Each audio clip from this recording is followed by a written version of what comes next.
Obrigada, Alberto, mais uma vez, viu, pelo seu aceite e pela sua presença hoje aqui conosco. Bom, primeiro sou eu que agradeço, Fabrina, pelo convite. Espero que vocês estejam me ouvindo bem. A conexão da internet, não sei por quê, talvez por causa da chuva, ela está um pouco intermitente. Espero que não dê nenhum problema, que não fique congelado, né? E, bom, quando a Fabrina me fez o convite, eu fiz a proposta de tratar do contextualismo linguístico ou contextualismo intelectual, né? Que é, de certa maneira, um método de leitura, uma forma de se apropriar dos textos do passado, proposta não apenas pelo Skinner, né? É um grupo de historiadores que, na década de 60 do século passado, insatisfeitos com a maneira tradicional de tratar os textos do passado, questionaram essas formas mais tradicionais e começaram a propor uma nova maneira, né? Então, é claro que nós temos outros historiadores importantes, né, como Peter Laslett, como John Donne, como John Pocock, mas, sem dúvida nenhuma, Skinner é o nome que se destacou entre esses historiadores e, de certa maneira, o contextualismo linguístico ficou um pouco vinculado ao seu nome. Então, a minha ideia é apresentar, no primeiro momento, esta proposta metodológica e depois, no segundo momento, apresentar algumas críticas, comentar essas críticas e, de certa maneira, falar um pouco qual é a minha perspectiva em relação a essa proposta metodológica. Eu não sei até que ponto vocês estão familiarizados com a metodologia proposta pelo Skinner. Eu vou, então, falar um pouco em linhas gerais, depois, se tiver dúvidas, né, a gente pode ter depois as perguntas e aprofundar um outro aspecto, né?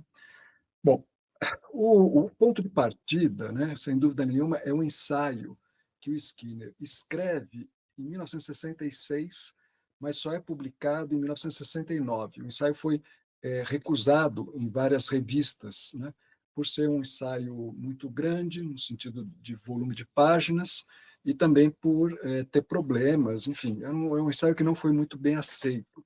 Então, ele foi escrito em 66, mas só foi publicado em 69. Bom, o título desse ensaio é Meaning and Understanding in the History of Ideas, podemos traduzir como sentido ou significado e compreensão, entendimento das histórias das ideias, e esse ensaio ele tem claramente, né, um caráter polêmico. Ele visava atacar as duas principais abordagens que dominavam a história do pensamento político. A primeira caracterizava-se pela convicção de que o trabalho do historiador era selecionar um cânon de textos de autores clássicos, dignos de atenção por conter ideias atemporais, uma sabedoria imemorial, na forma de proposições universais. E aí submeter esses textos a um rigoroso processo interno de exegese analítica, a fim de mostrar sua contribuição para o debate de problemas perenes. Essa, esse tipo de historiografia era produzida principalmente no meio norte-americano, no meio acadêmico norte-americano, já nas primeiras décadas do século XX. Ela partia do pressuposto que, apesar da aparente variedade de concepções políticas produzidas ao longo dos séculos, havia algumas ideias que nós poderíamos considerar inalteráveis, com um significado relativamente estável. Eram chamadas ideias unidade, que deveriam ser, então, identificadas pelo historiador em todas as suas formas de manifestação.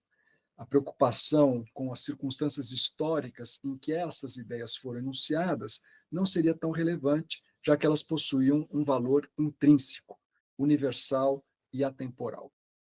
Bom, de acordo com Skinner, na verdade, ao invés de contribuir para a história do pensamento político, esta abordagem, puramente textualista, produzia interpretações anacrônicas, originando verdadeiras mitologias. O Skinner destaca 4 mitologias, né? A primeira mitologia ela é forjada quando o historiador tomava ideias de autores do passado, ideias muitas vezes dispersas e ocasionais, e as convertiam numa doutrina que se desenvolvia ao longo do tempo. É a chamada mitologia da doutrina, que se manifestava principalmente de 2 maneiras.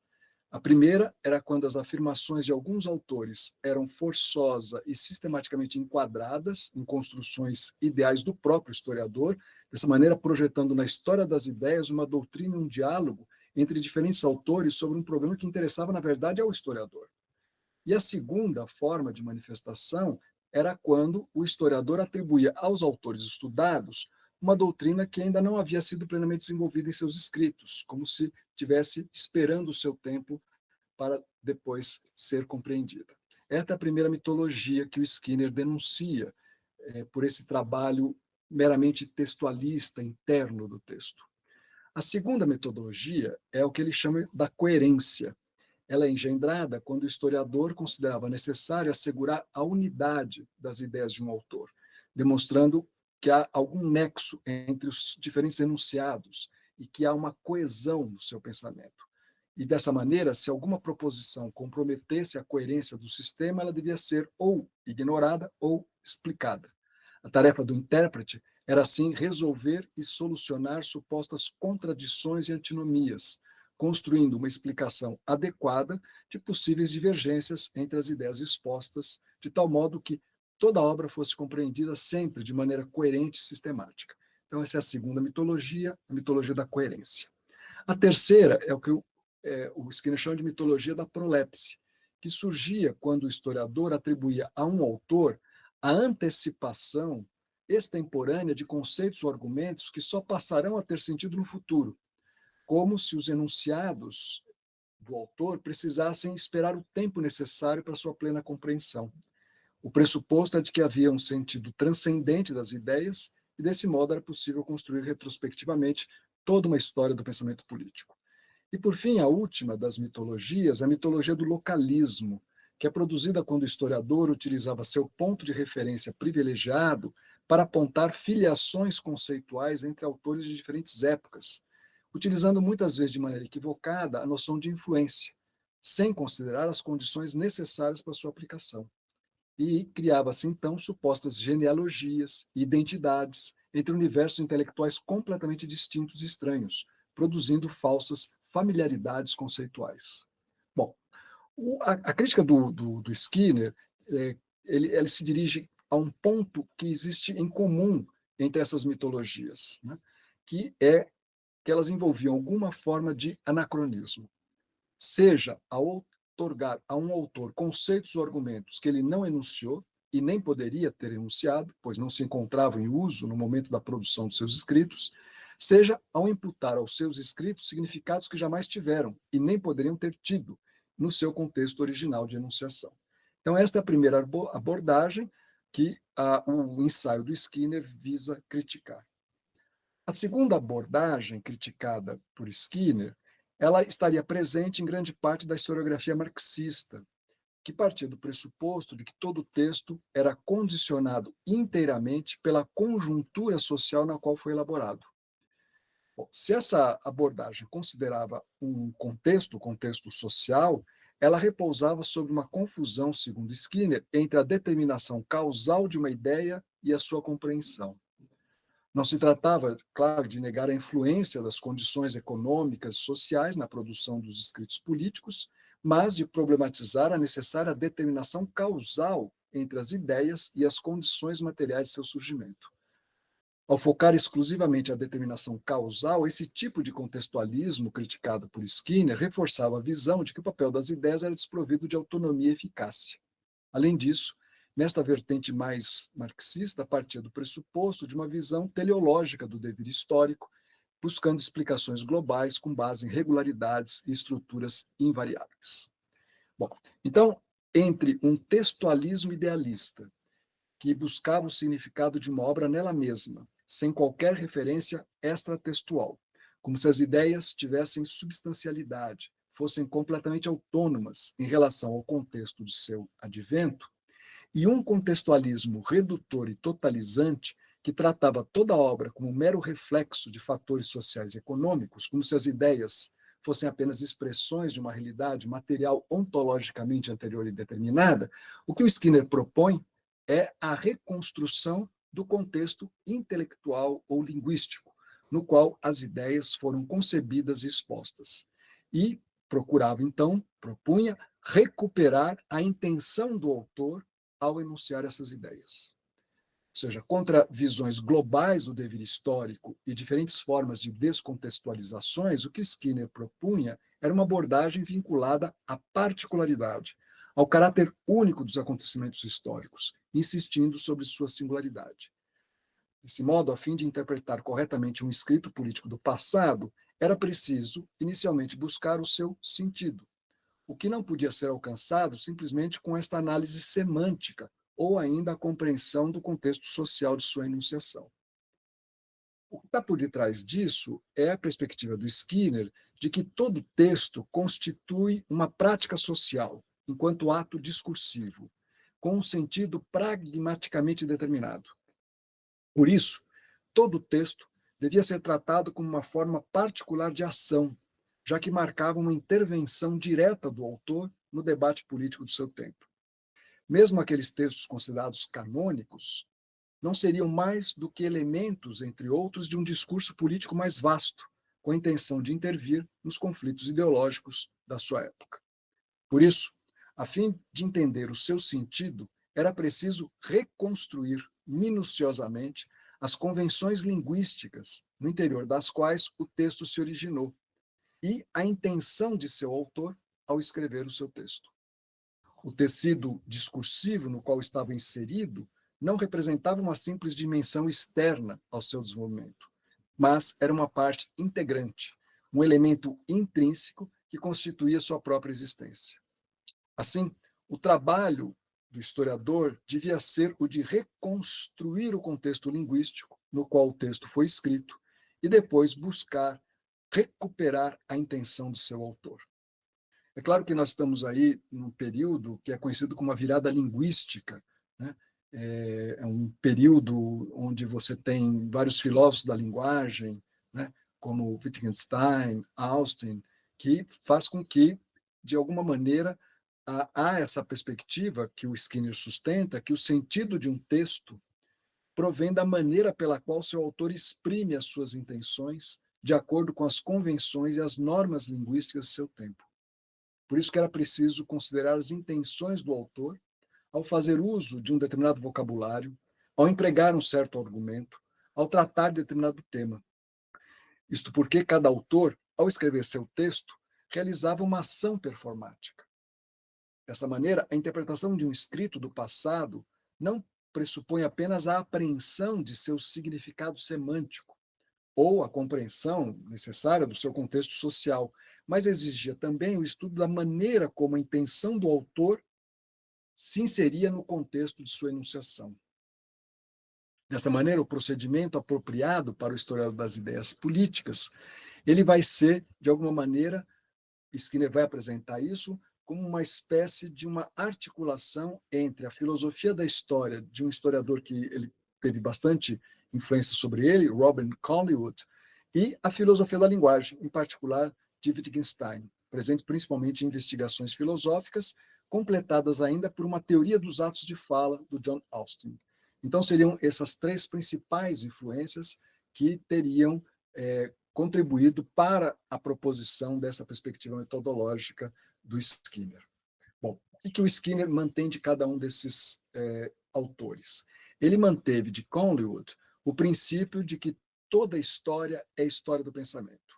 E, por isso, o que mais importava não eram os vestígios factuais de um acontecimento, mas as intenções do agente ao praticar a ação que gerou os vestígios.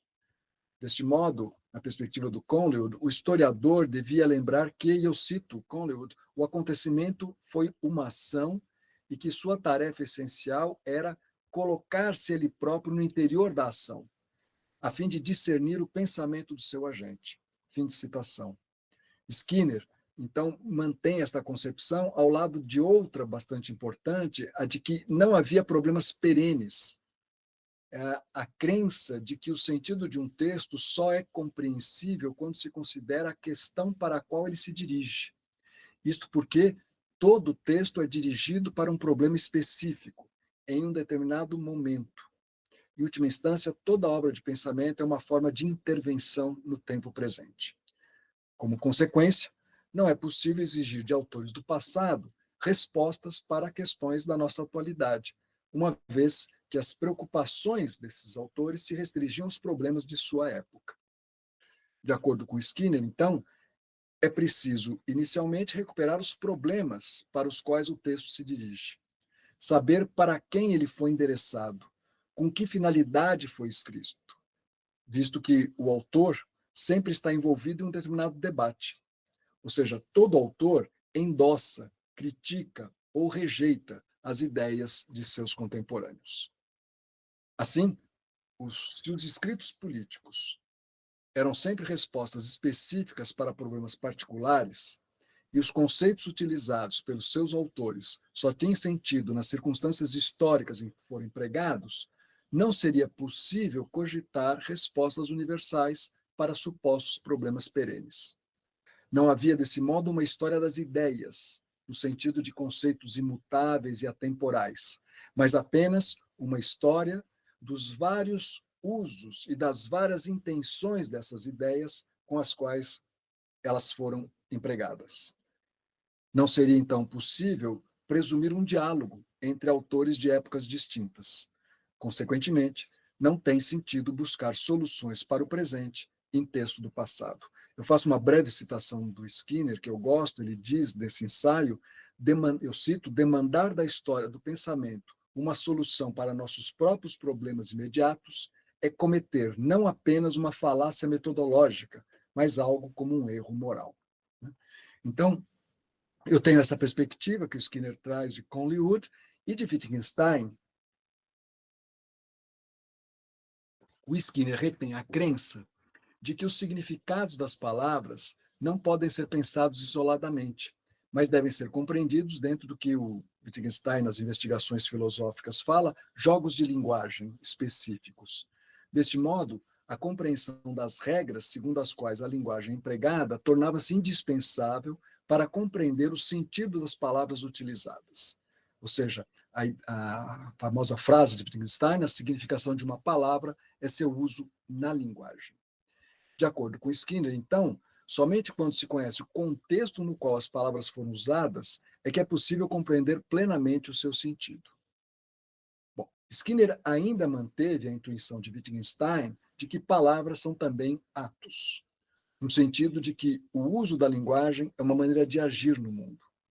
Isto para sustentar que a interpretação de um texto do passado exigia a compreensão do que o seu autor fazia ou tentava fazer ao escrevê-lo. A suposição é de que, ao escrever um texto, um autor não está somente a dizer algo, mas está também a fazer algo, visto que a escrita é, em si mesma, uma forma de ação. Assim, para interpretar os escritos de um autor do passado, era preciso estar atento não apenas ao que ele disse, mas também ao que ele estava fazendo ao dizer o que disse. Ou seja, é necessário recuperar a intenção do autor. Bom, a fim de elucidar o que se deve entender por intenção, Skinner recorre à doutrina dos atos de fala de John Austin, em particular ao pressuposto de que o discurso é fundamentalmente uma ação e tem uma dimensão pragmática. Essa doutrina dos atos de fala colocava em xeque a crença de que a elucidação do significado semântico de um enunciado era suficiente para sua compreensão, visto que, nessa perspectiva do Austin, havia uma classe de enunciados, chamados enunciados performáticos ou performativos, que não podem ser avaliados simplesmente conforme os parâmetros de verdade ou falsidade, devendo ser analisados de acordo com a intenção de quem os enunciava. Austin reconhecia 3 elementos em todos os atos de fala. O primeiro, chamado de ato locucionário, que é relativo ao conteúdo proposicional, que manifestava o ato de dizer algo, se referia aos componentes gramaticais e semânticos da proposição, que podem ser claramente compreendidos por uma boa análise gramatical. O segundo elemento era o ato perlocucionário, que é relativo aos efeitos produzidos na audiência por aquilo que é dito, né? Ele ocorre por se dizer algo, ou seja, se refere aos modos de recepção da proposição. E o terceiro elemento, que é o que vai interessar a Skinner, era o ato ilocucionário, que é relativo ao que o agente estava a fazer ao dizer algo. Ou seja, qual era o seu propósito ao enunciar uma determinada proposição. E isso manifestava a intenção do agente na sua ação comunicativa. Ou seja, eu posso dizer a mesma coisa, alertando, aconselhando, intimidando e assim por diante. Então, é este elemento terceiro do ato de fala, que é o ato ilocucionário, que seria aquele capaz de resgatar a intenção do agente. Porque aí eu tenho o que o agente está querendo dizer ao dizer algo, o que ele estava a fazer quando disse algo. Esse elemento, então, o terceiro, o elemento ilocucionário, é destacado por Skinner, que, então, é o elemento que não se limita ao significado semântico, nem se preocupa com as repercussões que a fala tem, mas busca captar a intenção do autor no seu ato comunicativo. Assim, para compreender o sentido de um enunciado, era necessário restituir o conjunto de condições e de circunstâncias nas quais a ação de pronunciar o enunciado manifestava essa sua força elocucionária. Em outros termos, era preciso situar o enunciado de um autor no contexto de sua enunciação, a fim de captar qual a intenção desse autor. Claro, não aquela intenção que precede a ação subjetiva, que é sempre incognoscível, mas aquela que se manifesta concomitantemente no curso da ação. Desse modo, ao focar a intencionalidade dos atos de fala, Skinner procurava recuperar a intenção no sentido do que estava fazendo o autor quando recorre às convenções linguísticas do seu tempo para escrever o seu texto. Né? Ou seja, se o autor, quando faz recurso dessas convenções linguísticas do seu tempo, ele pretende endossar ou criticar certos argumentos, se ele almeja defender ou atacar certas ideias e assim por diante. Bom, esta abordagem proposta por Skinner, que é, nesse seu texto, nesse seu ensaio, a parte menor, quer dizer, na verdade, a parte maior do ensaio é a parte crítica, aquelas duas formas tradicionais de abordar a história do pensamento político, esta abordagem proposta do Skinner baseava-se na crença de que, para interpretar corretamente um texto do passado, é preciso recuperar esse contexto linguístico dentro do qual o texto foi produzido. Compreender as convenções linguísticas e normativas que regiam o tratamento das questões ou temas com os quais estava relacionado. E, por último, somente assim poderia se resgatar a intenção do autor. Né? Então, a suposição do Skinner, me parece, é de que os escritos políticos seriam elaborados como ações de atores particulares, em respostas a problemas específicos, no interior de linguagens próprias ao seu tempo. Dito de outra maneira, cada autor, ao escrever seu texto, estava inserido num debate e tomava uma posição no interior de certas convenções linguísticas. Desse modo, a sua intenção não podia existir de forma independente da linguagem em que sua obra foi produzida. Desse modo, o sentido dos seus escritos se confundia com sua intenção, que podia ser apreendida ao se buscar entender o propósito do ato performático de escrever.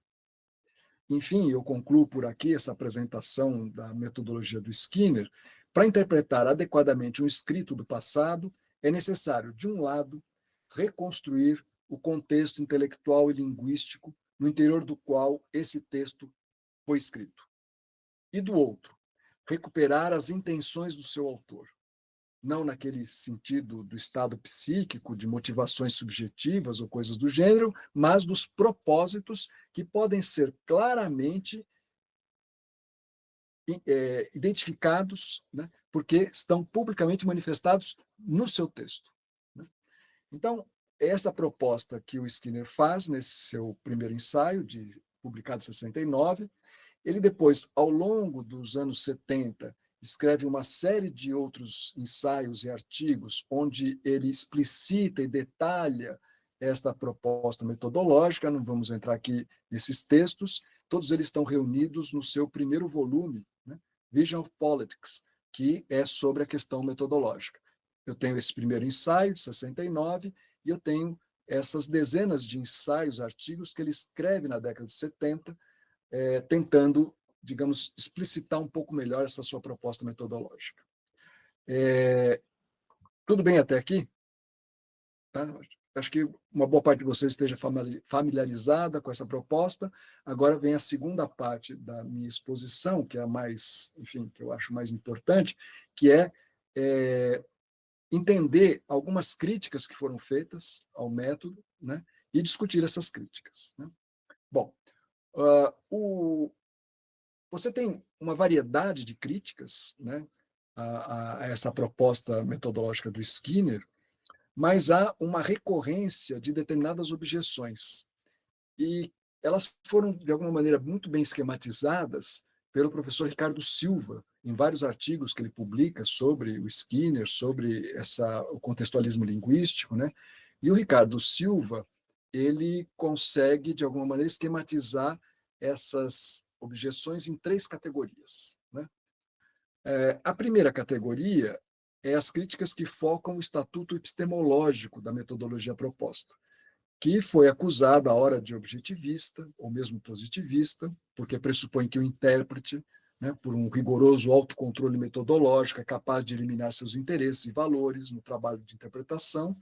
Ora, é criticado, ao contrário, pelo seu subjetivismo ou relativismo, ao dedicar atenção demasiada àquilo que é a intenção do autor, esvaziando, assim, a autonomia semântica dos textos.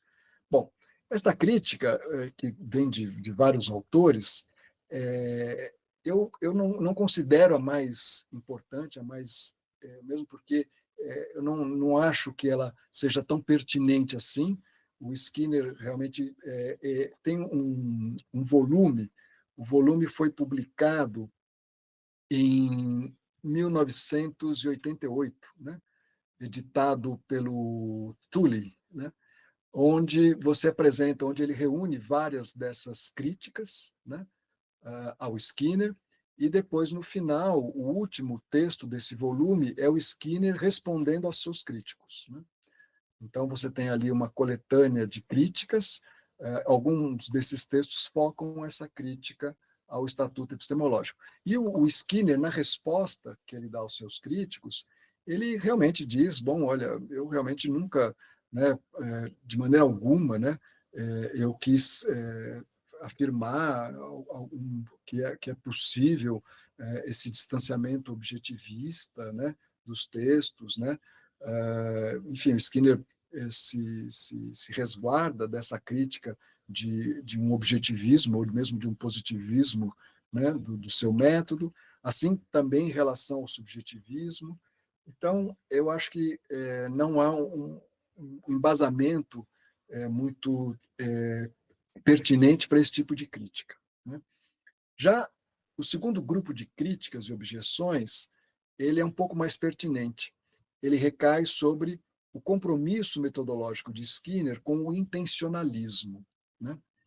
É claro que o Skinner ele vai também responder a essa crítica, né? Dizendo e enfatizando que, na verdade, ele usa a ideia de intenção não de uma maneira muito forte, né? O seu intencionalismo, a ideia, a sua abordagem intencionalista é, de alguma maneira, relativa, né? Então, você tem também, acho que nesse sentido, essa crítica em relação ao intencionalismo, de maneira muito bem respondida pelo Skinner, né? E não me parece também, então, que a gente possa pegar o Skinner por aí, né? Ele sempre procura se diferenciar de perspectivas intencionalistas radicais, que identificam a intenção do autor com seus propósitos prévios, conscientes, né? Então, sempre essa ideia, né, de que as intenções de um autor são aquelas que são captadas, né, pelos seus atos de fala, seus propósitos, seus desígnios ao escrever o texto, que está claramente enunciado no próprio texto, né?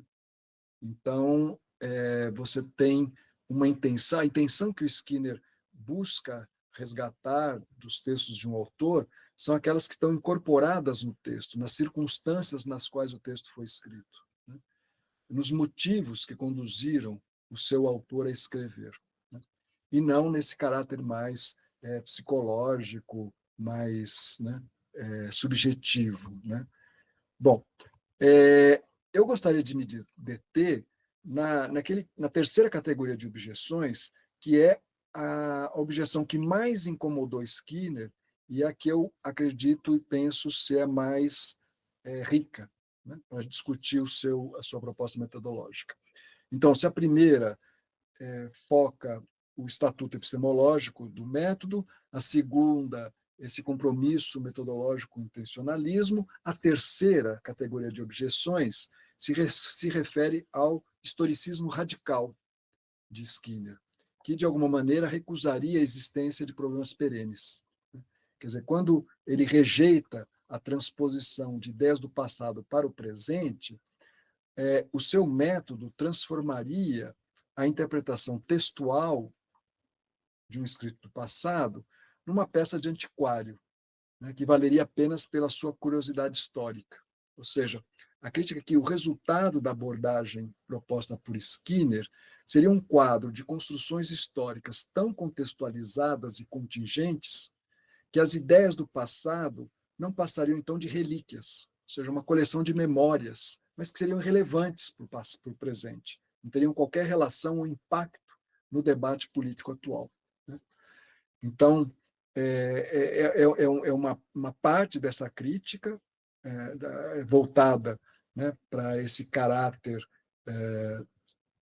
do historicismo radical, onde, então, um texto do passado é uma peça de antiquário, e a outra parte ainda da crítica refere-se ao fato de que o Skinner acaba interpretando textos canônicos no mesmo nível de textos panfletários, polemistas, né? E Skinner, então, promoveria uma confusão entre diferentes níveis de abstração em que as ideias políticas aparecem na história. Ou seja, para a crítica, os críticos dizem, não dá para você colocar Thomas Hobbes, né, que é um autor que tem uma obra sistemática, que tem uma obra com uma pretensão, né, filosófica, né, enfim, ao lado de panfletários que escreveram na mesma época sobre os mesmos temas, né? Então, seria preciso reconhecer que os textos, pelo menos aqueles que são considerados clássicos na história do pensamento político, foram elaborados em um elevado nível de abstração e, desta maneira, tratam de questões que são, de certo modo, atemporais, né? Respondendo a problemas que são, de alguma maneira, universais. Então, o Skinner confundiria, digamos, esse nível, né, dos textos. Né? E, e ainda alguns críticos alegam que o ceticismo do Skinner sobre problemas perenes, sobre a longevidade das ideias, ela precisaria estar fundamentada em algum tipo de argumento empírico, ou seja, sujeito à verificação por meio de evidências históricas, o que não ocorre no trabalho historiográfico de Skinner. Né? Portanto, essa investigação histórica ela deveria ter como objetivo e como objeto não autores mortos, mas ideias vivas. O seu objetivo deveria ser restaurar o passado para servir de algum modo ao presente. Então, em vez da singularidade do passado, de sua fixação em um contexto radicalmente distinto daquele do intérprete do presente, seria preciso enfatizar as continuidades entre os textos do passado e o tempo presente. Porque sem esse diálogo, a própria noção de tradição intelectual seria inconcebível. Então, nós temos esta crítica, né? E, e ainda há também aqueles que tentam mostrar que o próprio trabalho, a própria hermenêutica histórica do Skinner, ela não se adequa ao método que ele propõe. Né? Ou seja, quando Skinner, nas fundações do pensamento político moderno, faz a genealogia do conceito de Estado, quando ele, em Liberdade antes do liberalismo, ou agora, mais recentemente, o livro que ele publicou, A Liberdade como Independência, ele faz a genealogia da ideia de liberdade política, né? Entre outros temas, né? É, esses conceitos são tratados na obra do Skinner numa perspectiva histórica que atravessa séculos. e que constituem, de alguma maneira, uma trama de fundo do pensamento político. Então, desse modo, o seu próprio trabalho como historiador não seguiria os seus preceitos metodológicos desses textos da década de 70. Né? Bom, então, esse conjunto de críticas sobre o seu historicismo radical é, de certa maneira, a crítica que parece ter sido uma das que mais tem incomodado Skinner. Né? Eu cito, para apenas, né, no seu livro Liberdade antes do Liberalismo, o Skinner diz, eu cito, entre meus próprios críticos, há um grupo inquietantemente numeroso, alguns chegaram ao ponto de me acusar de morrer em antiquarismo acadêmico, de não perceber que tal abordagem pode esperar satisfazer apenas o mais empoeirado interesse de antiquário. Skinner conclui, a acusação de antiquarismo é, em suma, uma acusação que me incomoda profundamente e a qual todos os historiadores profissionais deveriam, acho, estar dispostos a responder. Bom, então, como eu disse nesse livro de 88, organizado pelo Túlio, Skinner escreve esse último ensaio em sua defesa, né, fazendo uma defesa em relação a seus críticos. O Skinner afirma em sua defesa que a sua proposta metodológica não pretende, de algum modo, esterilizar todas as formas de transposição dos conceitos do passado.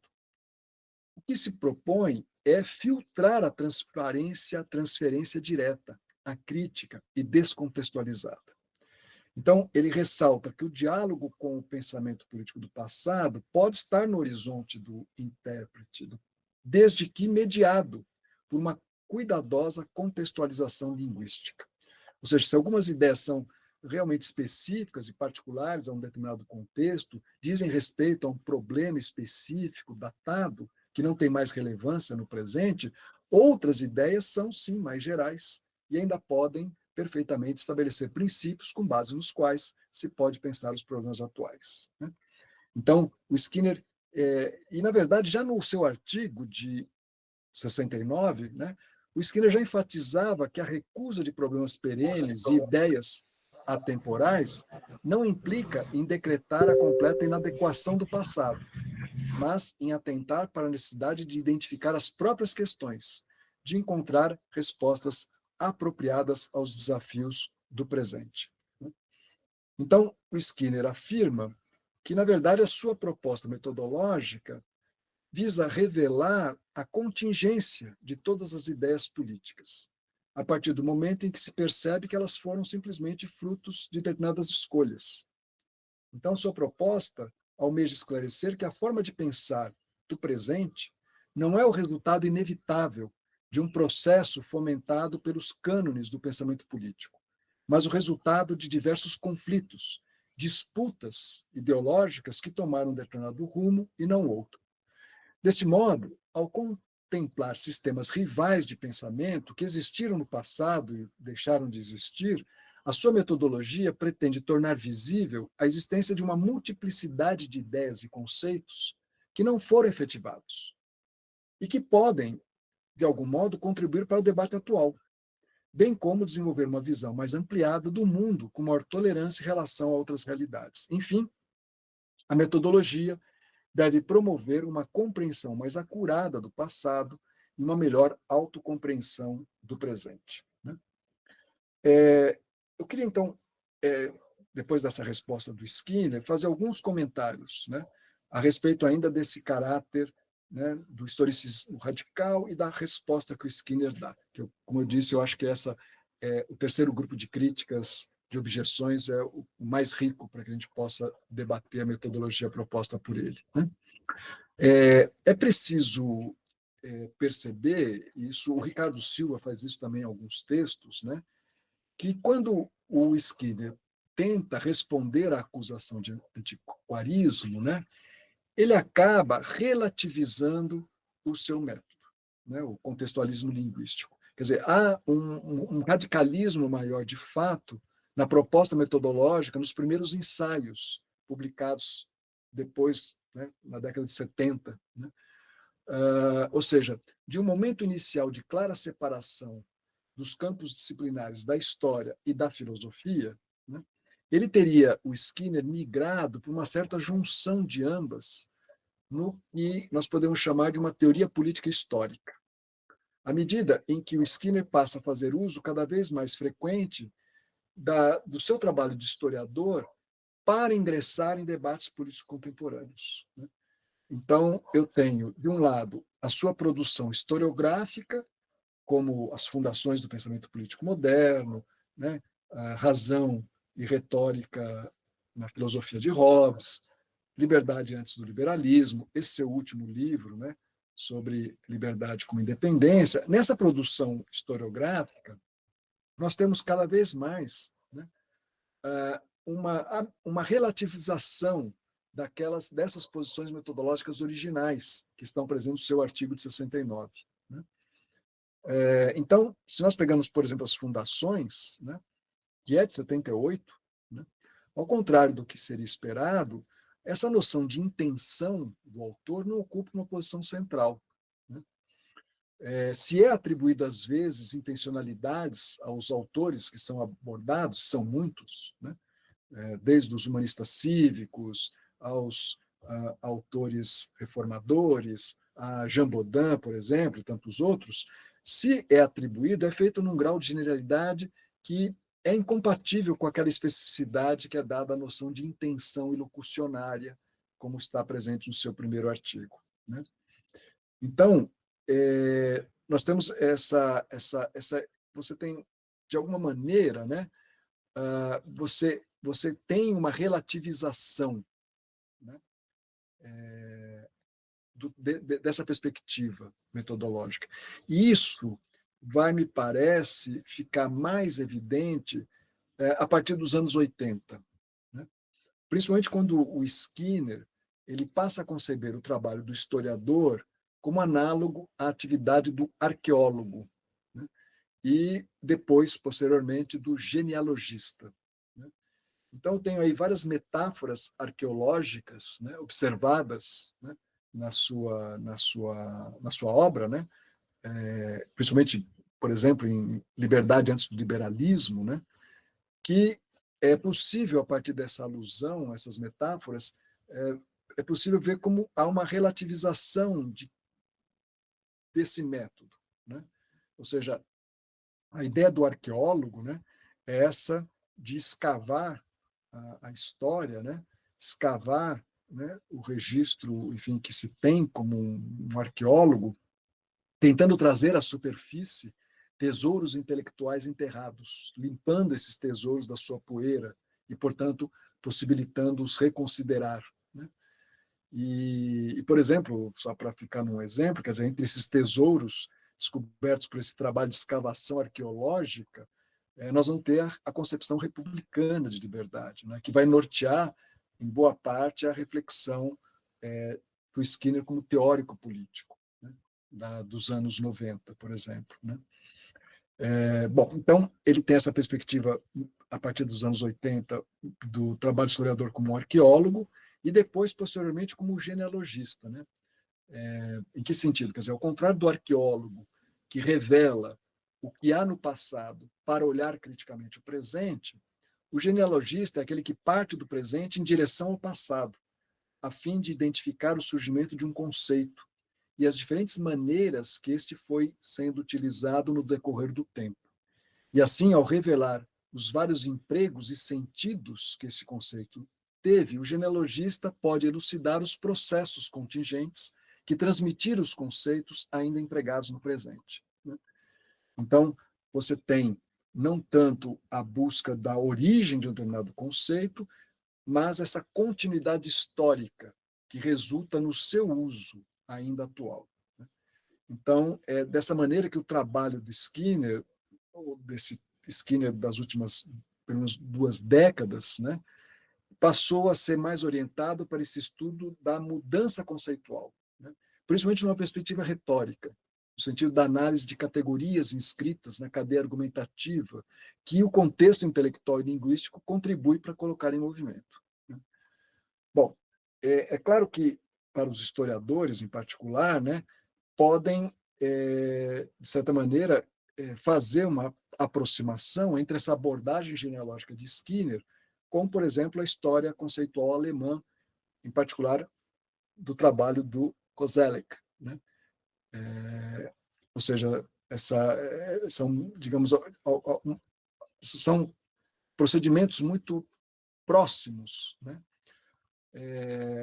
E muitos intérpretes tentaram fazer essa aproximação, né, da perspectiva dessa história conceitual do Koselleck com a perspectiva genealógica, digamos, do Skinner. Mas o Skinner, né, em diversas entrevistas, ele não admite essa aproximação, essa influência. Ele diz em algumas entrevistas que ele só veio a conhecer o trabalho de Koselleck no final da década de 80, né? Então, na verdade, o seu interesse pela história dos conceitos, nesse sentido genealógico, ele diz remontava já aos anos 70, e, de fato, a sua influência vem de Nietzsche e de Weber, né? Justamente baseado nessa crença de que nossos conceitos não apenas se alteram com o tempo, mas são incapazes de nos fornecer qualquer coisa além de uma série de perspectivas em mudança do mundo em que vivemos e nos encontramos, né? Então, ele vai rechaçar essa aproximação, né? Ele vai rechaçar, e ele vai mesmo, no seu livro Do Humanismo a Hobbes, né, que é um livro publicado, se eu não estou enganado, em 2018, né? Nesse livro, o Skinner volta a afirmar o seu ceticismo em relação a essa história conceitual, tal como é praticada pelo Koselleck, né? Ele diz, eu cito, eu sou cético em relação ao projeto de escrever história de conceitos. Consequentemente, não me concentro na história dos conceitos, mas na sua expressão verbal e no seu uso nos argumentos.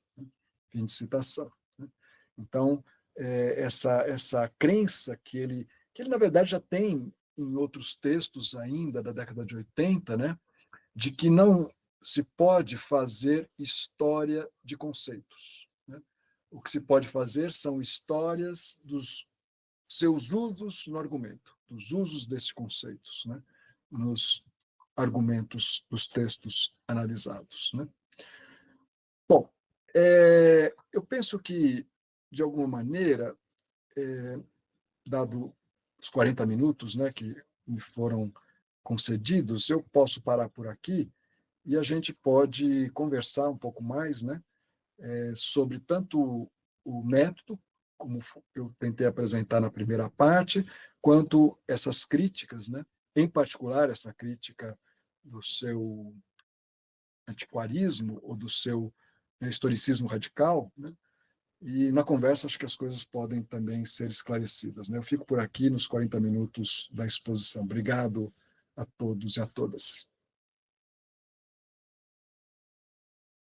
Professora, Fabrina, microfone. Oi, obrigada, Samuel. Obrigada, Alberto, pela excelente exposição, sempre muito clara, sempre muito precisa. Você podia ter falado aí 1h30 aqui tranquilamente para a gente, sem o menor problema. Então, eu abro agora para as perguntas, né, do nosso público. Queria agradecer a presença de todo mundo aqui hoje com a gente. E aí temos uma fila agora, né, com Daniel, Roberta, e aí vamos fazer um bloco de 3. O que você acha, Alberto? Como vocês quiserem, pode ser. Então, vamos começar com Daniel, Roberta, e deixa eu ver aqui mais quem é o terceiro.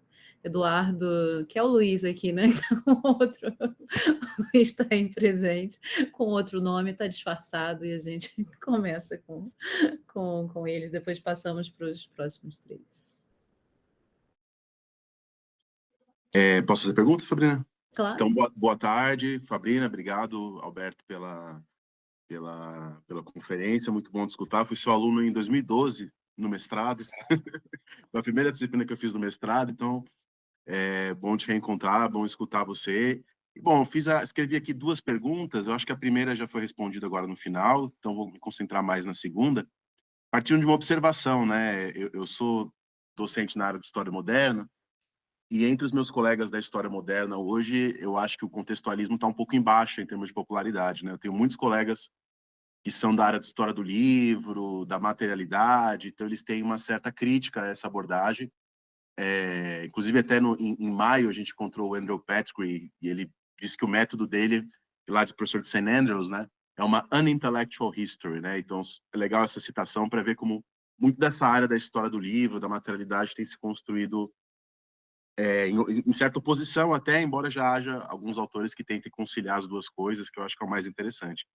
Mas uma das críticas que tem sido muito popular hoje, Alberto, eu queria escutar um pouco de você a respeito disso, do Skinner, é uma crítica que está presente no texto do Antoine Liotti, né, o Seria Rabelais Nosso Contemporâneo, e ele aproxima, inclusive, Skinner e Febvre daqueles que tentam explicar a história pelo contexto, e uma das críticas que aparecem, há outras também que aparecem nesse texto, mas uma delas é que o contextualismo e até a explicação pelo contexto de forma até mais ampla, pensando em Lucien Febvre, tornaria impossível ou dificultaria para o historiador a irrupção do novo, né, daquilo que é impensável. E até o Liu Tzu usa como exemplo, assim, poucos anos antes de Luís XVI morrer, ninguém sequer imaginava isso.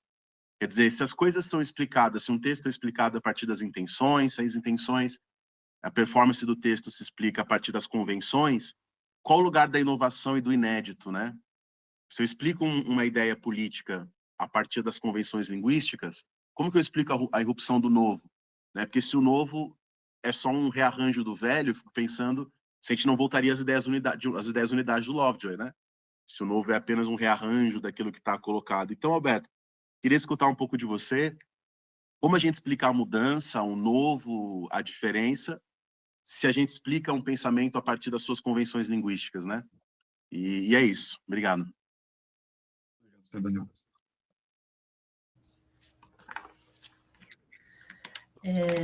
Sou eu agora, né, Fabrina? Bom, então, boa tarde a todas e todos. Boa tarde, Alberto. Muito obrigada pela sua exposição. Nem vou falar, né, quanto fui aluna do Alberto. Sou admiradora, né? Sempre aluna e também ficaria ouvindo por 1h30. Muito obrigada mesmo pela clareza e tenho certeza que foi muito proveitoso para todos. Eu queria te fazer duas perguntas. Uma, sobre em que medida você enxerga que o método do Skinner, eu sempre gosto, né, eu proponho, né, um tipo de reflexão nos trabalhos que eu, né, nos meus e nos que eu tento orientar, uma certa reflexividade sobre o objeto que está em investigação. Não é aquela coisa clássica, né, que tem nas ciências sociais, na filosofia, não, mas o famoso capítulo teórico, né, o metodológico, não é isso, né, mas é uma implicação, propriamente, de enxergar, né, uma continuidade entre o tipo de método que você está fazendo, as fontes que você está analisando. E aí eu me pergunto se certa parte da crítica que foi endereçada ao Skinner não vem justamente pelo o tipo de abertura que o método dele promove, que, de certa forma, né, desloca o foco, né, só para o chamado cânon. Eu coloco em xeque essa noção, porque essas convenções, enfim, o vocabulário, as convenções, os discursos, eles vão ser olhados de maneira geral, a gente tem que supor que não são só os grandes tratados ou só a sistematicidade filosófica que vai servir de amparo para o historiador, para o teórico político, né? São discursos de diversas ordens. Né? Os panfletos, por exemplo, eles não têm a estabilidade que tem um sistema teórico hobbesiano, mas eles não deixam de compor o universo político daquele contexto, certo? Então, a minha primeira pergunta é sobre essa dimensão de fontes e explicação, né, essa mudança, né, de registro. E a segunda dimensão você, né, enfim, tratou dessas duas abordagens, né, esses momentos, né, o Skinner arqueólogo e o Skinner genealogista, e eu queria perguntar se você considera errado, né, uma dimensão crítica que tem esse tipo de... Eu vejo especialmente, né, na metáfora do arqueólogo, eu acho isso mais factível, né? Isso tem sido... o termo, né, crítica, eu usei isso de um modo, né, na minha tese, mas no trabalho recente que eu vi, e é recente mesmo, acabou de ser publicado, 25, naquela revista Raison Politique, um texto do Frédéric Matonti, não sei como não se pronuncia, não sei qual a origem dele, em que ele ele mostra, né, que o Skinner, primeiro, teve uma aproximação na escola francesa com Ferré e o Rosanvallon, E uma outra dimensão, né, um outro trabalho e trabalhos mais recentes, né, que depois de 10 anos ele volta para o Collège de France, mais aproximado com o Pierre Bourdieu. Então, aí ele diz, né, bom, então você tem um deslocamento para a crítica.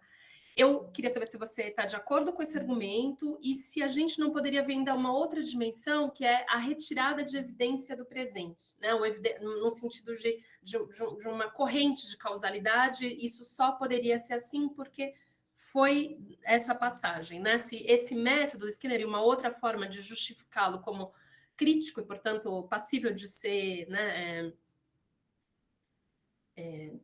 enfim, eu não queria usar enfim, mas de ser justificável, né, o seu uso no presente, né, não estaria aí, né, por um intento, né, por certo movimento que tem aí de você limpar a evidência que o presente tem, sabe? As coisas são assim porque só poderiam ter sido assim, né? Você tira um pouco essa dimensão de necessidade, né? Se isso não pode ser chamado de crítica ou se isso é over para você. Obrigada.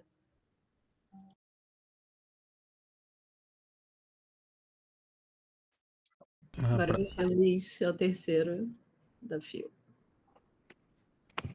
Obrigado, Alberto. Obrigado ao pessoal que organizou. Bom, estou apaisando aqui, porque meu telefone parou. Aí, por sorte, estou aqui com o Eduardo, que o telefone dele não para. São duas perguntas, na verdade, Alberto, mas são, na verdade, meus objetivos. Uma delas eu já te ouvi falando. Acredito que eu sei um pouco da sua posição, que é um pouco da minha também, mas acho que vale a pena repetir para outro público. Se a gente encarar a metodologia dele, que começa a ser produzida nos anos 60, de uma maneira profissional e séria, a gente não pode dizer que Maquiavel tem um conceito de liberdade negativa, por exemplo. Porque o conceito de liberdade negativa, segundo o próprio Skinner, foi expresso pela primeira vez com Jeremy Bentham, né, com 200 anos depois, 250 anos depois de Maquiavel. Então o anacronismo está desde o título do ensaio dele, isso é sustentado no ensaio inteiro. Da mesma forma que criticar Nozick e Rawls a partir de Harrington seria um anacronismo enfim, muito evidente, né? Mas isso, a meu juízo, revela também que a metodologia dele não é uma camisa de forças, né? Revela que nós não somos obrigados a segui-la estritamente, o que em todas as circunstâncias, né? O que difere da gente, o que nos permite usar determinado conceito de um autor em determinado contexto para pensar um outro contexto, né? Assim como ele faz no final do Liberty Before Liberalism, onde ele enuncia, né, no finalzinho, o trabalho do historiador, na ideia de que é possível pensar mundos diferentes dos nossos, porque isso, inclusive, já foi pensado em outras gerações, em outras épocas. Queria te ouvir um pouco disso. E uma segunda coisa que é bem mais objetiva, que eu acho que me parece, não sei se você concorda, Alberto, que ele teve, principalmente depois dessas críticas do livro organizado pelo Tully, até então ele carregava mais, acredito eu, nas tintas positivistas, no sentido de que sim, é possível reconstituir o contexto linguístico no qual um autor estava inserido, a ponto de sermos capazes de reproduzir a linguagem disponível, positivamente disponível para ele, né? A partir do final dos anos 80, eu acho que ele assume uma posição prudencial. E é isso, Ricardo, né, chama de relativo, eu tento concordar também, e dizer o seguinte: na verdade, a gente não consegue reproduzir o contexto linguístico no qual um autor está inserido, mas a gente consegue identificar o contexto linguístico no qual não estava disponível para um autor. Então, ao invés dele dizer a linguagem que está disponível, o que é possível fazer é dizer a linguagem que não está disponível, né? E isso você cerca o anacronismo pela negativa, pelo aquilo que veio depois, e controla o anacronismo não por uma historiografia positiva, mas por um desdobramento a posteriori do próprio autor, né? Queria te ouvir um pouco disso. Obrigado.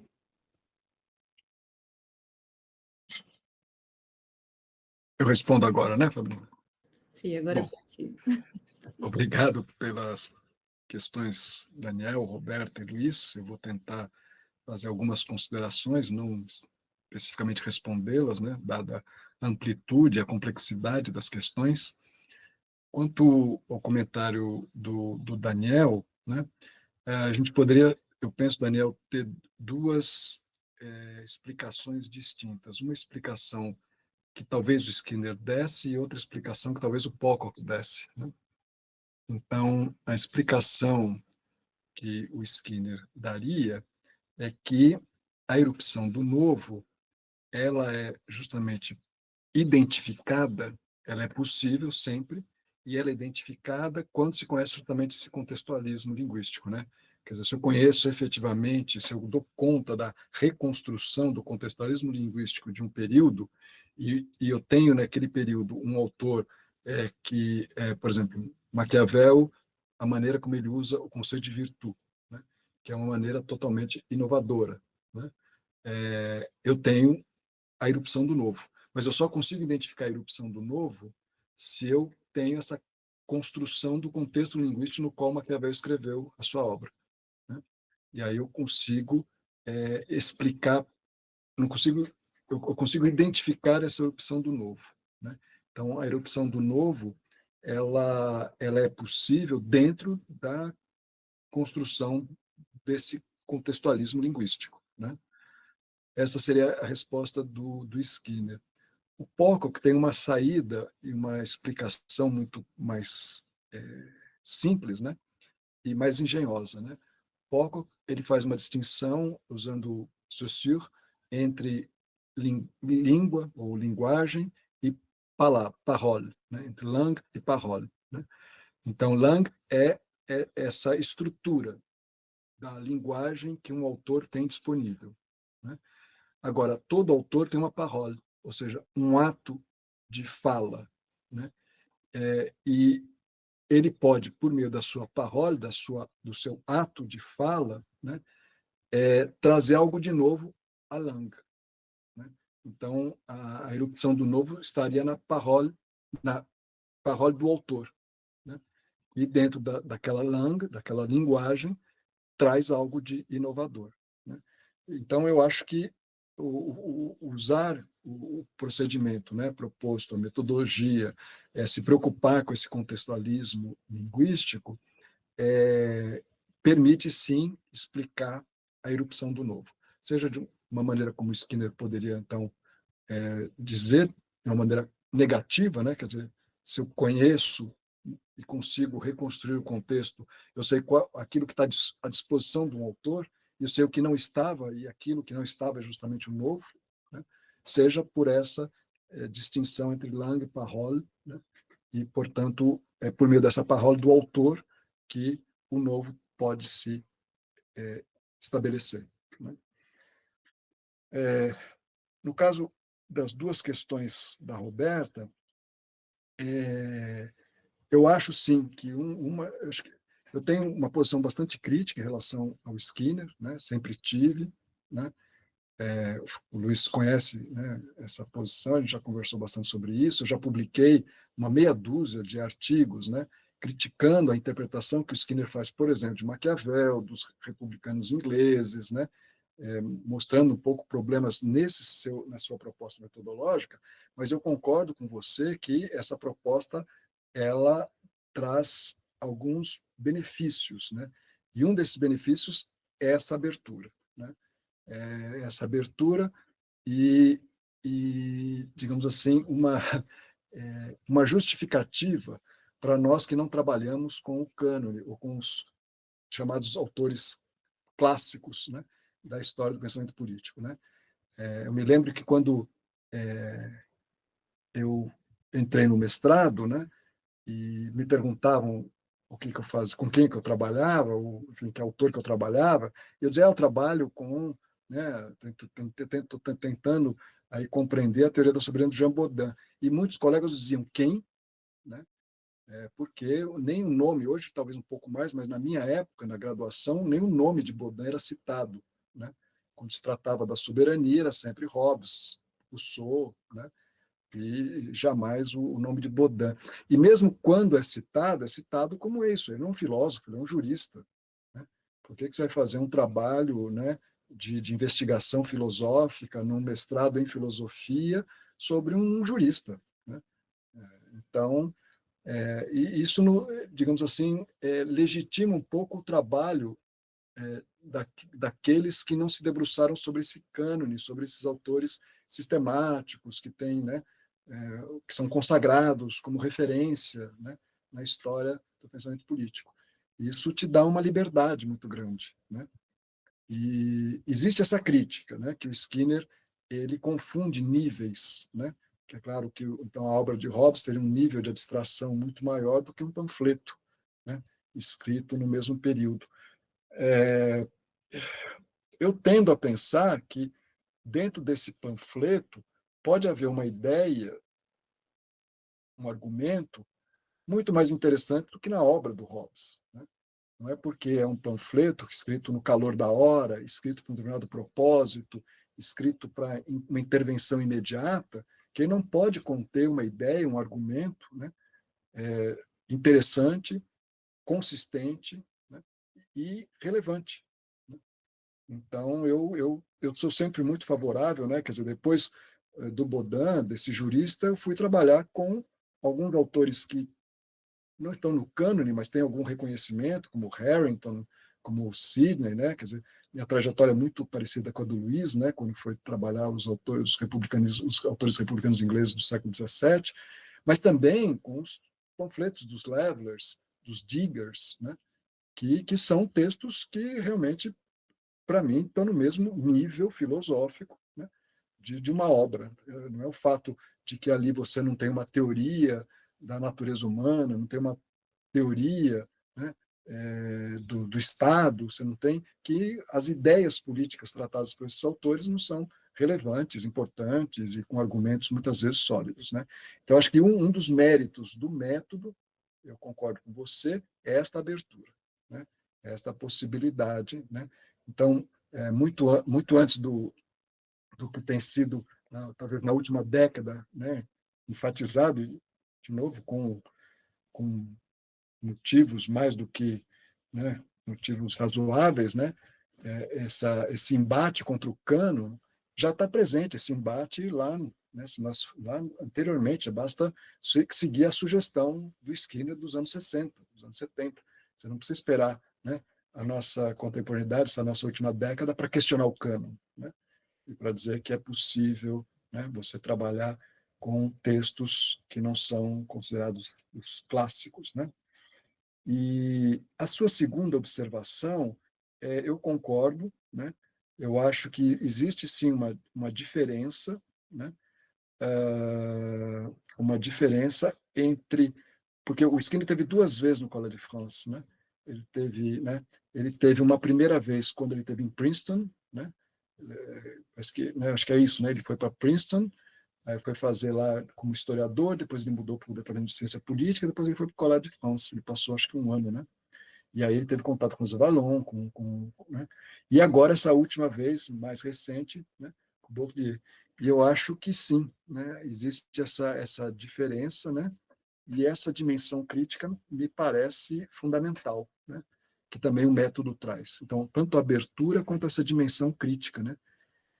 No sentido de você, como você usou a expressão, né, limpar essa ideia de que há uma necessidade do presente. Né?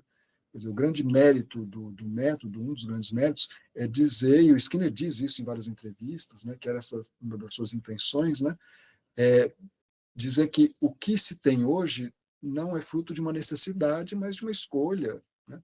Uma escolha de contingência, né? Uma escolha vinda de uma batalha literalmente ideológica, no qual uma determinada concepção de Estado, uma determinada concepção qualquer, um conceito, né? Teve uma fortuna e outros ficaram à margem, né? E outros ficaram esquecidos de alguma maneira. Né?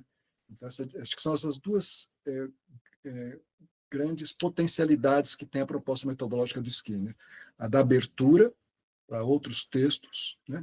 porque como você tem que construir o contexto linguístico, você tem que ler esses textos.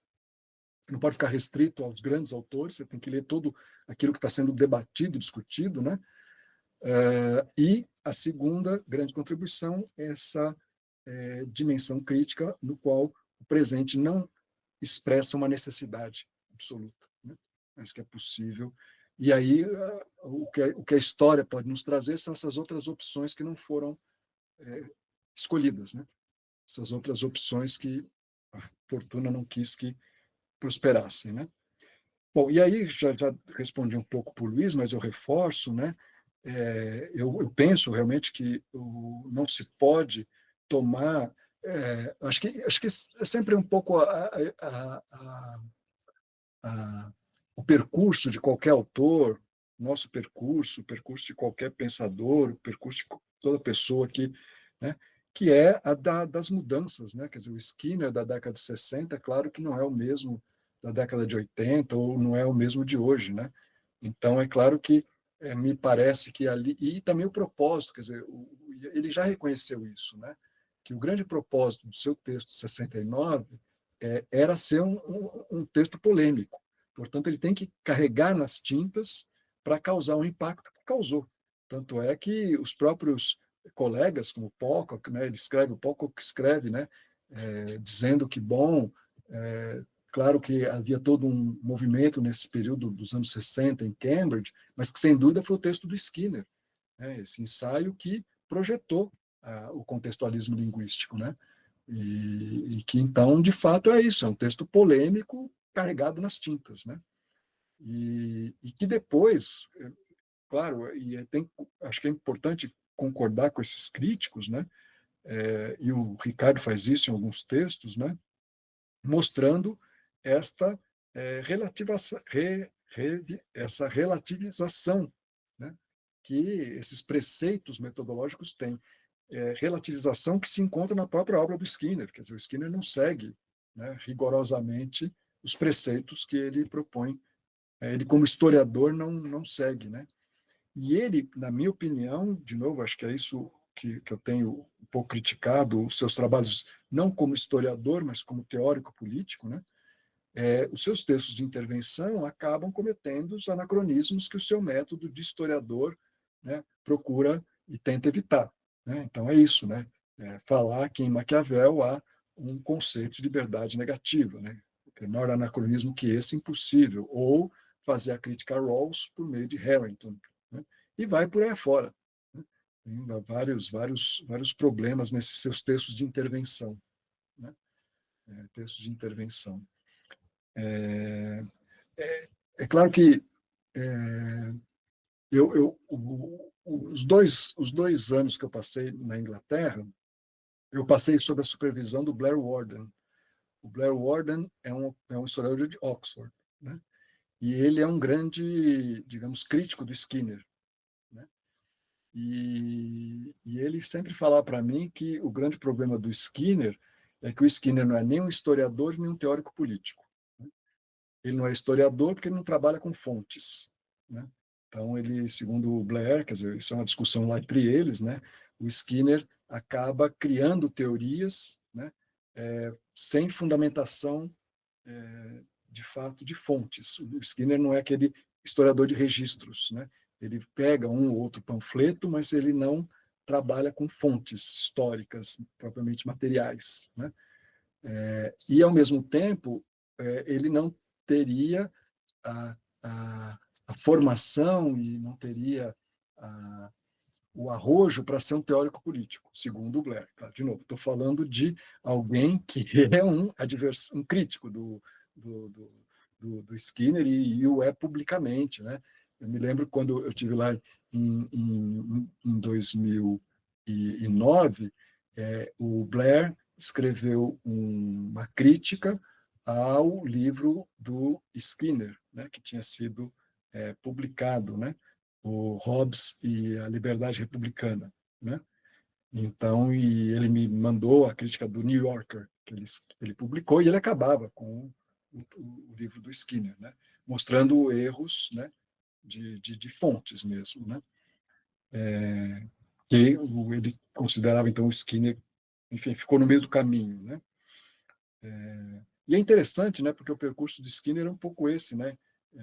Relembrando, quer dizer, ele assume muito cedo, né? Apenas com seu mestrado, ele já assume, né, uma cadeira, né? Não como catedrário, mas enfim, assume um posto como professor em Cambridge de história, né, história moderna. Mas depois, quando ele vai para Princeton, ele na década de 70, ele passa o primeiro ano no departamento de história, depois ele migra para o departamento de ciência política, né? E ele passa os outros 4 anos em Princeton no departamento de ciência política. Então, e acho que é a partir daí que tem esse interesse legítimo de dar sua contribuição ao debate político contemporâneo, né? Que são justamente esse período de Princeton, fruto deles são esses primeiros ensaios que ele escreve sobre a liberdade política, né? Os paradoxos da liberdade política, que é o primeiro ensaio já do final dos anos 70 sobre a questão, né, do debate contemporâneo sobre a liberdade política, né? E eu acho que é isso, né? Quer dizer, eu acho que sim, que temos que, de alguma maneira, relativizar também, né, como o próprio Skinner faz, né, esse método. Acho que ele tem alguns benefícios, né? Eu sempre falo isso, tenho falado nos últimos anos para os meus alunos, né? Eu, na verdade, eu fui fazer o meu trabalho sem qualquer tipo de reflexão metodológica, sem qualquer tipo de reflexão. Eu fiz minha dissertação de mestrado, minha tese de doutorado, e até mesmo boa parte do que eu escrevi preparando a livre docência, sem refletir sobre o que eu estava fazendo, né? Quer dizer, eu fazia algo que eu aprendi com os professores que eu tive, quer dizer, meio que por imitação, né? Quer dizer, eles fazem assim, eles pegam o texto e fazem essa análise, então também vou fazer. Alguns falavam, né? Eu me lembro, por exemplo, eu tive na graduação aula com o Renato Giannini, né? Que traduziu, né? Por exemplo, as fundações do pensamento político moderno, né? E o Renato já falava, olha, é importante saber, né? Quando ele deu um curso sobre Hobbes, né? Então ele falava, isso ficou sempre na minha mente, né? É importante saber para quem Hobbes está escrevendo, contra quem ele está escrevendo, né? Com quem Hobbes está dialogando, né? Quais são esses interlocutores de Hobbes. É importante saber isso para entender, né, as teses e os argumentos do Hobbes. Aí eu fiz um curso depois já na pós-graduação com a Marilena, em que ela falava, olha, é preciso ela usava essa metáfora, né? É preciso você construir uma espécie de teia, né, no qual o seu texto deve cair, né? Então, essa teia é formada por vários fios, né? Então, você tem que entender o momento histórico, no sentido da história, do que está acontecendo, os fatos, quando aquele texto foi escrito. É preciso, ela repetiu o que o Renato dizia, né? É preciso entender com quem esse autor está dialogando, né? É preciso entender o contexto da própria pessoa que está escrevendo esse texto. Então, você constrói esses vários fios, né, de quem ele leu, né, enfim, que obras que o formaram, né? E aí você, uma vez construído essa teia, aí você joga o texto e tenta compreender. Então, você vai meio que por imitação do trabalho que esses professores faziam. Mas eu nunca refleti, né? Eu vim a refletir quando eu começo a ler os textos metodológicos, provavelmente, do Skinner. Esses textos metodológicos do Skinner, eu só fui ler quando eu encontrei o Blair. Que o Blair, então, isso foi em 2008, né? Que é o final de 2008, durante o ano de 2009, que eu tive na Inglaterra, com ele, com o Blair, chamando a minha atenção, é que eu fui ler os textos metodológicos do Skinner, né? E fui pensar, de alguma maneira, em metodologia.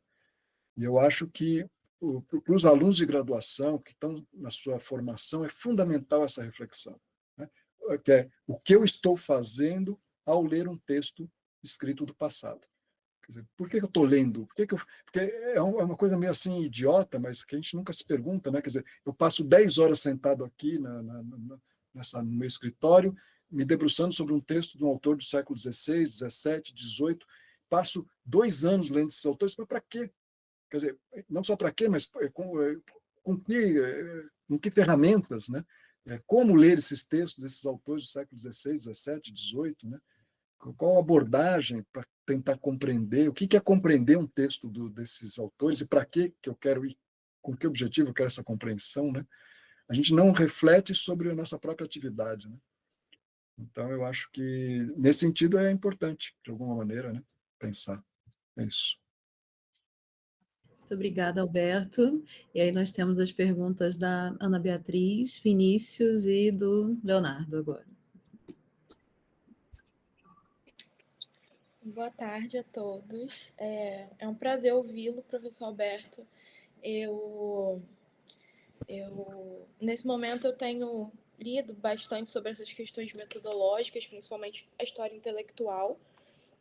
E eu queria, na verdade, então, gostaria que o senhor falasse um pouco sobre o contexto que o próprio Skinner aparece, né? Então, com a fundação da História das Ideias, do Lovejoy, e aí a gente tem um pouco depois uma crítica do Neimier ao Lovejoy, e como que o Skinner, ele, nesse trabalho de 1969, né, como que ele se insere nesse debate, as críticas ao Lovejoy, ao Neimier, o que ele propõe também. Eu acho que eu quero voltar um pouco nessa proposta metodológica do Skinner que o senhor falou na primeira parte, né, da exposição. E eu também queria aproveitar, nesse debate da história intelectual, queria saber um pouco mais sobre como essa proposta da Escola de Cambridge, ou, enfim, desses autores, chegam, por exemplo, na América Latina. Então, como que esses debates são feitos, ou como eles são recepcionados, se existe uma crítica ou não. Então, acho que era mais gostaria de saber um pouco mais sobre essas questões. Enfim, queria agradecer e espero que seja proveitosa essas questões que eu trouxe. Obrigado. Posso fazer minha? Não sei. Boa tarde a todos. Boa tarde, professor Alberto. Foi um prazer ouvir. A minha dúvida é mais no sentido de pensar um pouco comparado também a metodologia do Skinner com a do Pocock. Porque o Pocock, num capítulo que ele tem na coletânea do Tully também, que é o Rethink the Foundations of the Modern Political Thought, ele aborda e ele fala que a abordagem do Pocock, a abordagem dele, é focada mais numa perspectiva diacrônica, enquanto a abordagem do Skinner acontece numa perspectiva mais sincrônica. Então, eu gostaria de ouvir você, e eu também outras pessoas, caso alguém consiga me explicar um pouco melhor, como pensar, a partir da perspectiva metodológica do Skinner, a inserção de um autor em meio a tradições políticas e debates com origens não sincrônicas em seu contexto linguístico, mas que são encontradas, retomadas e até mesmo reforçadas em seus textos, a partir de uma perspectiva diacrônica. Eu trabalho com Charles Dickens, por exemplo, e com o romance A Tale of Two Cities, e nele encontro algumas perspectivas sobre o terror que não necessariamente são originadas no século XIX, na metade, mas que quando a gente analisa uma perspectiva mais diacrônica, nós conseguimos acompanhar algumas semelhanças. Aí eu gostaria de ouvir um pouco mais do senhor em relação a isso, como que é pensar essa perspectiva de um autor em meio a tradições políticas, como é que o Skinner pensa isso. Muito obrigado. Posso fazer a pergunta? Claro, Leonardo. Boa tarde a todos, boa tarde, professor Alberto. O senhor comentou nesse primeiro bloco de perguntas da importância de pensar na metodologia, né, como a gente pesquisa, e estou na graduação, acabei de terminar uma iniciação científica com o senhor, e eu sinto que eu estou nesse momento de pensar mesmo como fazer uma pesquisa com esses textos políticos que eu tenho interesse. Mas o meu foco de interesse seriam mais autores do século XX, e a minha pergunta seria se é possível usar a proposta metodológica do Skinner para esses textos temporalmente mais próximos de nós, né? E se essa proximidade seria algo positivo ou negativo. Obrigado.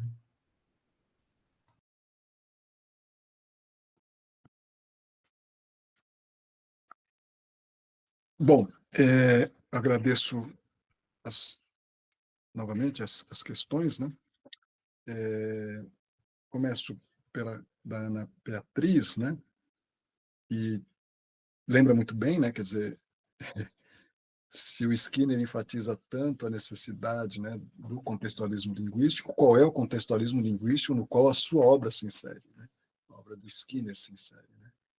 E ela se insere justamente nesse debate mesmo, né, entre duas abordagens distintas da história das ideias, como você enfatizou, né? Essa, digamos, que está mais presente no meio acadêmico americano, né?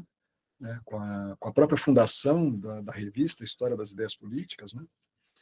E que enfatiza, de novo, né, a existência de ideias atemporais, né, de problemas perenes, né, de questões universais, e que, portanto, a possibilidade de, ao ler um autor do passado que trata de um problema universal, que apresenta uma ideia atemporal, fazer uso dessa ideia no problema, no contexto atual, né?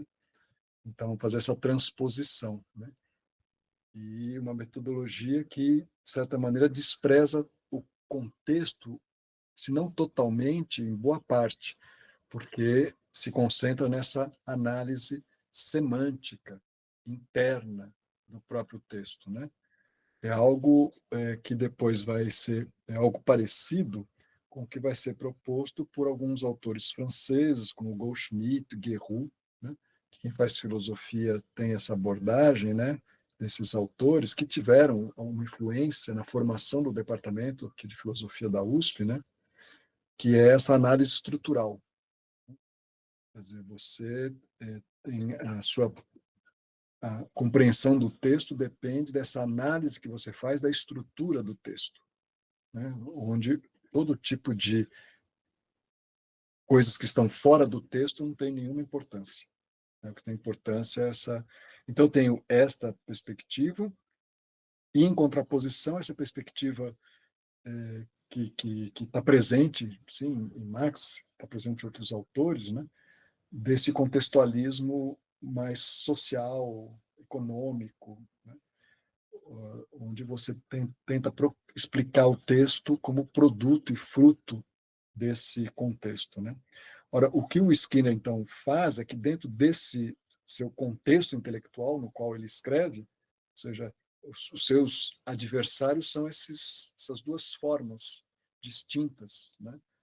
Então, de um lado, esta análise apenas interna, estrutural do texto, e esta crença de que existem problemas perenes, ideias atemporais, que acabam fazendo com que o historiador caia nessas mitologias. Essa pressuposição faz com que o trabalho do historiador crie essas mitologias, em particular a mitologia da coerência e da doutrina, né? O que gera anacronismos, interpretações anacrônicas, né? Então, entre isso e um contextualismo seria simplista no sentido de como causa, né? Quer dizer, todo texto é sempre né, causa das suas condições socioeconômicas, né? O Skinner vem, então, com esse seu ensaio de 69, propor uma terceira perspectiva, né? Entre essa análise puramente interna, estrutural, semântica do texto, que seria suficiente para a compreensão, para entender o sentido, mas ela nos dá apenas o significado das frases, né? Ter o significado semântico das frases não nos traz a compreensão do sentido do texto. É isso que, né, o Skinner tenta enfatizar.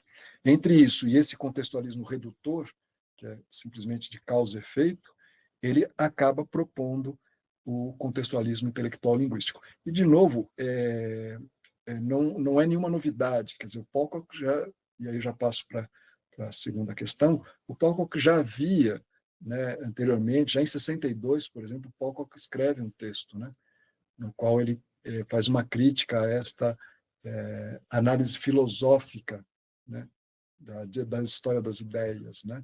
O Pocock ele faz já essa crítica, o Dunn também, né. Então não é uma novidade, digamos assim, né, do Skinner. O Skinner está nesse contexto mesmo, né. Tem sua formação em Cambridge, portanto, por exemplo, O Skinner, ele já disse em várias entrevistas que quando ele começa a sua vida acadêmica, a sua grande ambição era fazer com a obra de Hobbes o que o Peter Laslett já havia feito com a obra de Locke, né? E isso está claramente enunciado na introdução da edição crítica que o Laslett fez nos dois, né, os dois tratados sobre o governo civil. E é justamente ler o texto de Locke como Locke gostaria de ser lido, no sentido de compreender, né, justamente toda essa arquitetura a partir da qual Locke pode expressar suas ideias. Então é isso, quer dizer, o Skinner não me pareceu um inovador, ele parece ser, dentro desses autores, e aí eu já disse isso na resposta para o Luiz, né, provocador, né? Ele é mais provocador que o Pocock, mais provocador que o Dunn, né, com o seu ensaio, né, que traz uma certa radicalização, digamos assim, desse procedimento, né? Então, eu acho que é importante, sim, como você disse, conhecer esse contexto no qual o Skinner, né, constrói os seus textos, né? Como ele chegou na América Latina, eu desconheço completamente. Não tenho a menor noção se a recepção da... O que eu posso dizer é que o Skinner, ele, para o bem ou para o mal, quer dizer, para nós, para o nosso bem, ele foi rapidamente traduzido, né? Os seus textos são imediatamente traduzidos para a língua portuguesa, né? As fundações de 78, né? E aparece a tradução na década de 80. E depois, os outros livros, a tradução é quase concomitante, né? Liberdade antes do Liberalismo é publicado na Inglaterra e no mesmo ano, ou meses depois, aqui no Brasil, a tradução. A mesma coisa, Hobbes e a Liberdade Política. Então, nós temos talvez de todos os historiadores, né? Por exemplo, o Momento Maquiaveliano só agora foi traduzido, né, pelos colegas mineiros, né? Então, só agora que nós temos a tradução do livro do Pocock, né, que é 75, anterior às fundações, né? Então, acho que desses historiadores, o Skinner é o que é mais conhecido entre nós, né? E dessa maneira, eu acho que ele chegou mais rápido, né? Ele chegou mais rápido e é um público maior, né? Então, Vinícius, eu não sei te dizer, honestamente, eu não sei te dizer, né? Eu sei, quer dizer, o Pocock tem ressalvas ao trabalho do Skinner, né? Ele questiona justamente ele questiona se o procedimento metodológico proposto por Skinner não estaria limitado ao estudo dos escritos políticos dos séculos XIII ao XVII, uma vez que a partir do século XVIII essa pluralidade sincrônica de discursos dificultaria a construção desse contexto linguístico único, né, que o Skinner propõe como baliza para a compreensão das ideias políticas dos autores modernos, né? Então, o Pocock faz essa crítica. Ele também não acredita que seja possível recuperar totalmente as intenções de um autor, né? Visto que, justamente por Pocock, as intenções não existem independentemente da linguagem em que o texto é construído, ou seja, a linguagem é essa estrutura que prescreve o que um autor pode dizer e como pode dizer. Portanto, ao enunciar um ato de fala, o autor não consegue realizar suas intenções, nem mesmo controlar as reações do seu desempenho. Então, ele também faz essa crítica, né? Na resposta que eu dei anteriormente, né? Para acho que foi, não me lembro mais, para o Daniel, né? A primeira resposta que eu dei para o Daniel, ele utiliza essa distinção, então, entre langue e parole, para se diferenciar um pouco do Skinner e dizer o que ele vê, né? Eu sei também, o Pocock vê na obra do Skinner uma tensão entre esse ponto de vista do historiador e da perspectiva do filósofo político, né? E que isso teria levado, segundo Pocock, Skinner a forçar muitas vezes a narrativa histórica,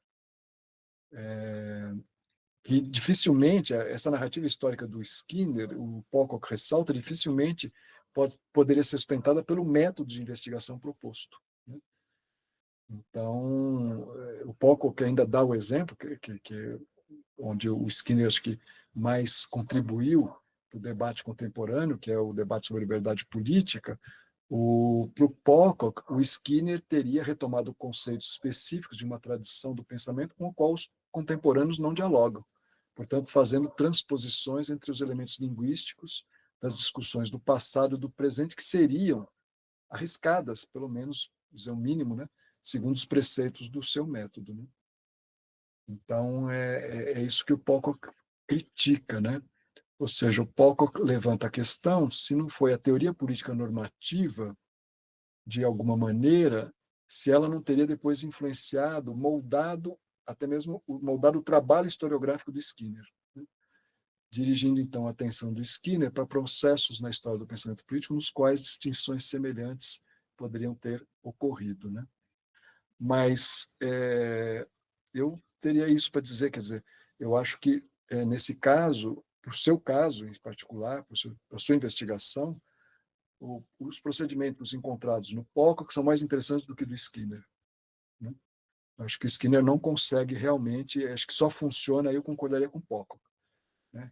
Só funcionam nessa dimensão sincrônica. Né? Muito obrigado. Ela não funciona na diacrônica, na minha opinião. Né? Muito obrigado. Obrigado, você, Vinícius. E o Leonardo, prazer te rever. Leonardo, sim, claro, a proposta de Skinner ela serve para qualquer texto escrito antes de ontem. Né? Quer dizer, qualquer texto que já foi escrito. Né? E aí, mais uma vez, aproveito para fazer a crítica ao Skinner. Né? Acho que já apanhou bastante, mas fazer mais uma. Né? O Skinner, por exemplo, né? ele, nos seus textos de intervenção, né? No debate contemporâneo, eu penso, por exemplo, no artigo dele intitulado Um Terceiro Conceito de Liberdade. O ponto de partida dele para discutir, né, e para propor esse terceiro conceito de liberdade, né, é o ensaio de Isaiah Berlin, Dois Conceitos de Liberdade, que foi escrito, é um autor contemporâneo, né, foi escrito esse texto na década de 60. Né, quer dizer, foi escrito na década de 50, foi publicado na década de 60. A primeira publicação foi em artigo em 58, depois aparece no livro dele em 68. Os Dois Conceitos de Liberdade. Né? E o Skinner, o que ele faz? Ele acaba tomando os conceitos do Isaiah Berlin, liberdade negativa e liberdade positiva, como conceitos normativos. Né? Ele mesmo, Skinner, não contextualiza o texto do Isaiah Berlin. O texto do Isaiah Berlin claramente tem que ser contextualizado. Ele está sendo uma aula que ele está pronunciando ao assumir uma cátedra, uma cadeira na Universidade de Oxford, e o Isaiah Berlin está tentando entrar num debate claramente marcado pela Guerra Fria, né? Onde você tem, de um lado, as chamadas democracias ocidentais liberais e do outro os regimes socialistas, né? Da União Soviética, os regimes socialistas.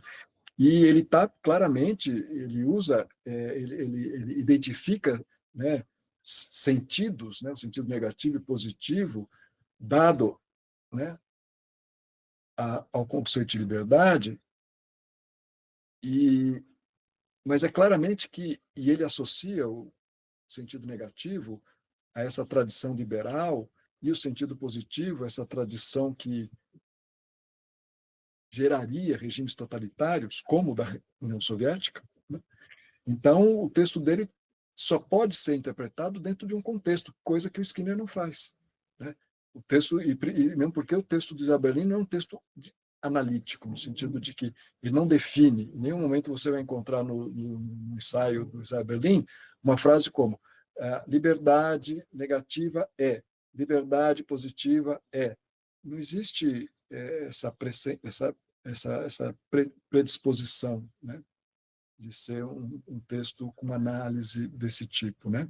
Ele faz um apanhado, enfim, é um ensaio, né? Tem esse caráter ensaístico e com várias apropriações ao longo da história, várias referências, a fundamentação toda é da história das ideias, né? Então, sim, eu diria, a proposta do Skinner pode ser aplicada a qualquer autor do século XX, né? E deveria ser como ele deveria ter aplicado quando ele toma o texto do Zé Belim. E não, ele simplesmente toma como categorias analíticas, normativas, né? Quando não me parece ser essa a intenção do Zé Belim. Muito obrigada, Alberto, pelas respostas, né? Sempre eu queria aproveitar e te convidar, quando você puder, para você vir dar um curso aqui para a gente sobre esses autores, um mini curso, né? Assim, o Bobassaro já esteve por aqui, pela UF, eu acho que seria muito proveitoso para a gente aqui na história, na filosofia, que a gente tivesse, né, a tua presença por aqui. Então, quem sabe, no ano que vem a gente pensa nessa possibilidade. Eu já agradeço o convite e digo que o ano que vem é bem possível, porque o ano que vem eu vou estar vinculado ao Instituto de Estudos Avançados, né? O meu projeto foi um dos projetos selecionados, então eu não vou estar ligado ao departamento. Eu vou estar afastado do departamento um ano e vou estar vinculado a um instituto, e lá a flexibilidade é bem maior, né? De pesquisa, enfim. Você quer perguntar uma coisa, Roberto? Não, são palminhas. Ah, desculpa, eu vi uma mão assim.